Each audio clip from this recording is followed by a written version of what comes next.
অঙ্কে মেধার জন্য আন্তর্জাতিক স্তরে ব্রোঞ্জ জয় বাঙালি মেয়ে অদ্রিজা মণ্ডলের। বিশ্বের মেধাবী ছাত্রছাত্রীরা অংশ নিয়েছিলেন নিউ ইয়র্কে অবস্থিত কলম্বিয়া বিশ্ববিদ্যালয়ের দ্বারা আয়োজিত অঙ্কে মেধা অন্বেষণ প্রতিযোগিতায়। এই প্রতিযোগিতা অনুষ্ঠিত হয় 14 থেকে 18 জুলাই পর্যন্ত। 5 দিন ব্যাপী এই মেধা অন্বেষণ প্রতিযোগিতায় ভারতের থেকে 3 জন প্রতিযোগী অংশগ্রহণ করেছিল। পূর্ব বর্ধমান জেলার 8ম শ্রেণীর ছাত্রী অদ্রিজা মণ্ডল সুযোগ পেয়েছিল কলম্বিয়া বিশ্ববিদ্যালয়ে আয়োজিত এই অঙ্কে মেধা অন্বেষণ প্রতিযোগিতায়। সেখানে নজরকাড়া সাফল্য পায় অদ্রিজা। বিশ্বের মেধাবী ছাত্রছাত্রীদের মধ্যে জায়গা করে নিতে সক্ষম হয় সে। কলম্বিয়া বিশ্ববিদ্যালয়ের পক্ষ থেকে অদ্রিজাকে একটি মানপত্র দিয়ে সম্মান জানায়, সঙ্গে তুলে দেওয়া হয় একটি ব্রোঞ্জ পদক। ভারতের নাম উজ্জ্বল করে দেশে ফেরে বাংলার গর্ব অদ্রিজা।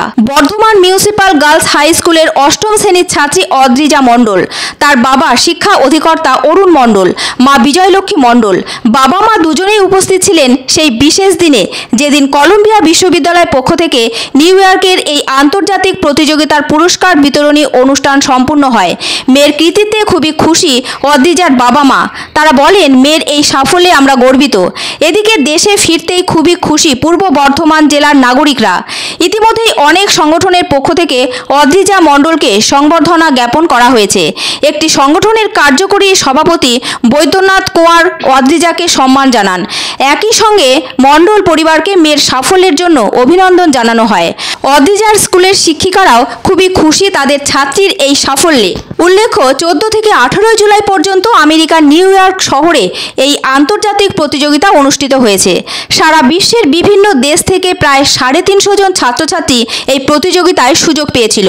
ভারত থেকে মাত্র 3 জন এই প্রতিযোগিতায় অংশগ্রহণ করে। শুধুমাত্র অদ্রিজা মণ্ডলই একমাত্র ভারতীয় হিসেবে পদক জয় করতে সক্ষম হয়েছে। এই প্রসঙ্গে স্কুলের শিক্ষিকারা খুবই খুশি প্রকাশ করেন। তারা অদ্রিজার জন্য গর্বিত। অন্যদিকে অদ্রিজাও খুবই খুশি আন্তর্জাতিক প্রতিযোগিতা থেকে অঙ্কে মেধার জন্য পদক আনতে পারায়। বাঙালি মেয়ে অদ্রিজার এই নজরকাড়া সাফল্যে পূর্ব বর্ধমানে এখন খুশির হাওয়া বইছে। অদ্রিজার উজ্জ্বল ভবিষ্যৎ কামনা করে চ্যানেল বাংলা। আমাদের ভারত থেকে অংশগ্রহণ করেছিলাম আমি 3 জন। এছাড়াও বিভিন্ন দেশ যেমন চীন, জাপান, অ্যাঙ্গোলা, ব্রাজিল, পেরু এইসব দেশগুলো থেকে মোটামুটি 350 জন পরীক্ষাটা অংশগ্রহণ করেছে। এই পরীক্ষাটা ভালো করে প্রস্তুতি নিয়েছিল, বেশ ভালো রেজাল্ট করে বেশ ভালোই লাগছে। এছাড়াও ভবিষ্যতে আমি বড় রকেট সায়েন্স করছি।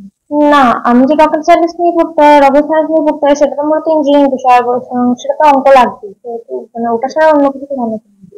তো পড়াশোনার ইচ্ছা প্রথম থেকেই খুবই উন্নত মানের, এবং সেটিকে এগিয়ে নিয়ে যাওয়ার জন্য ও বিভিন্ন মাধ্যমের পরীক্ষা দেওয়ার ইচ্ছা প্রকাশ করে।